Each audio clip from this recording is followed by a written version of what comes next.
So I got access to the console beta version of Delta Force, and after dropping into some different game modes, running those loot routes, and surviving some questionable gunfights, here's my honest take on whether it's worth your time for the full release on August 19th. I started off with Warfare mode just to warm up and to get used to the controller support. And yeah, it was kind of underwhelming. It didn't take long for me to realize I was basically playing against bots, and that kind of made things really boring really fast.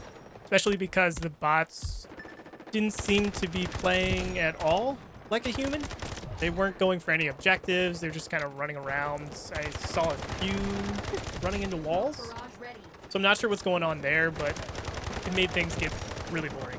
About the aim assist, it's technically there, but it's so subtle that you barely even notice it. So if you're coming from a Call of Duty background, you're going to have a really big adjustment. But for me coming from PC, that means, you know, those PC guys are safe. The movement, it did feel super clunky.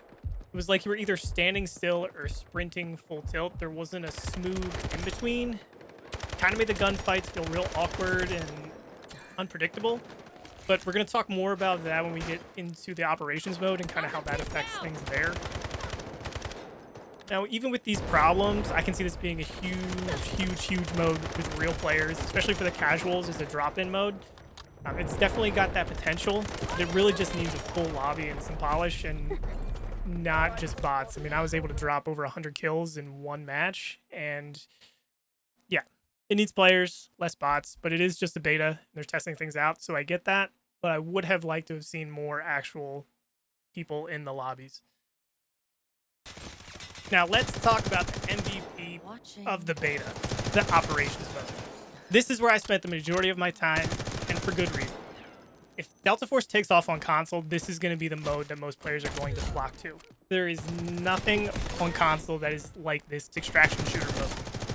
And I'll be honest, I did have a great time with it. The layout, the objectives, tactical vibe, it does all work. But, and this is a big but, the bots and lack of real players completely killed attention during this beta. Operations is built around this idea that your life matters, every decision you make could be your last, but when you're just steamrolling the AI, the weight is gone. Now, my teammates swore up and down that we were playing against people and not real bots because of how they looted. They were picking up dog tags and just things that you wouldn't expect bots to loot unless they're programmed to literally just loot everything that's on the person's body. But because honestly, it felt like we were just clubbing baby seals left and right. They all did the same thing. They had the same kits. There wasn't any variety in their play. I think we were just playing bots the whole time. And I'm pretty sure we only ran into one real player. Because the second it happened, the movement, the reaction time, and the positioning was totally different than everything that we had seen before.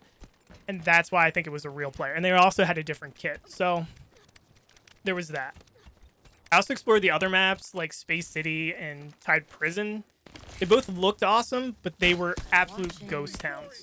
I even picked up a mantle brick on Space City just hoping that the UAV would alert me that somebody was nearby, but there was just nothing. So I kind of used those two as like a learning tool to try to learn the maps better, since I didn't have to worry about getting one-shotted from across the map or anything like that. So that was really cool, but without that, like, oh, what was that? Was that a real player? Kind of suspense, it lost a huge part of what makes this game mode so promising. Alright, now let's talk about the controller experience. And honestly, it's a bit of a mixed bag. My biggest issue isn't even the aim assist, because that part feels okay, and with some tuning and more time with it, I think I could get it close to mouse and keyboard in gunfights, and in fact, I feel like even mouse players might actually have some difficulty in the close quarters gunfights. So controller might win those trades. But the real problem is the looting and inventory management. Trying to move your ammo into your safe box in and out mid-fight is a nightmare. And with every second counting, the whole system just feels clunky and slow. Just basic actions like dragging gear around or organizing your backpack takes way too much effort on a controller. And there's also this weird hold to activate mechanic. Opening doors, grabbing loot, using zip lines. Why do I have to hold a button for everything? Just let me tap it and move on. Even selling gear in your stash is a pain. I have to hold a button, click and drag. It's just more tedious than anything. But speaking of like stash and auction house stuff, I ran into issues with the auction house. I don't know if it was glitched out or what the deal was, but it would auto set to max amounts. And before I knew it, I just bought too many gold vests. Why it defaults like that, I have no idea. None of those issues are on PC, so maybe it's just part of this beta test thing. Not sure what's going on. Now, what I said earlier about the movement being either 0 or 100, it's really noticeable on controller, in particular when you run out of stamina and you're trying to just ease your stick to walk forward slowly to try to build back up that stamina. Your character just lurches into a sprint again. It's the strangest thing, and it feels almost like they just remapped WASD into the joystick, and because that's the only thing I can think of as to why it would just go from 0 to 100 so fast. It's like it's hitting a button or something like that. I'm not sure. But this is the big deal in operations, because if you're trying to be stealthy and move slow, you're just going to have way more of a problem using a controller than you would on a keyboard. I even tried tweaking the settings, but I couldn't figure out a way to fix it, and there wasn't really a solid explanation of what all the things did in the menus. So I just dealt with it, and hopefully by release, there's going to be either more of an explanation or this is fixed. It'll be smoothed out.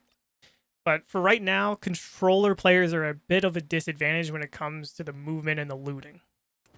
So, final thoughts on the Delta Force console beta. It's a solid start. It's rough around the edges, yeah, but if you followed the PC release, you'll know that this pretty much is par for the course. They went through their growing pains, and now it's the console's turn.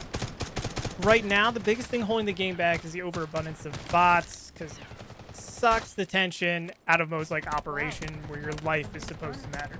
Without real players, it just doesn't hit the same, but I'm confident with a full release, with everybody being able to play, they're going to be able to fill the lobbies, and it's going to be a lot more fun. It does still give you a good feel for what's coming up.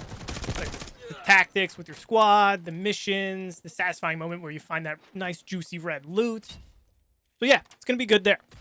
I spent most of my time in operations mode, and I feel like that's totally going to be the MVP here. If this game takes off, and I definitely think it will, this is where the majority of the player base is going to be. It just needs the full lobbies and better matchmaking. Otherwise, it's going to feel like a ghost town. Now, when it comes to controller support, this is where I get the most frustrated, because the inventory management is just so tough. Trying to move your ammo around in a mid-fight is almost non-existent if you're a controller player. As I kept playing through the game, I didn't even bother with it because it was just too much, and it was too much of a risk, so I'd rather just have it out for when I need it. Then there's selling your gear in the stash. That was just painful and way too slow, and it just felt like it didn't need to be that way. Same with the holding to activate interaction kind of thing.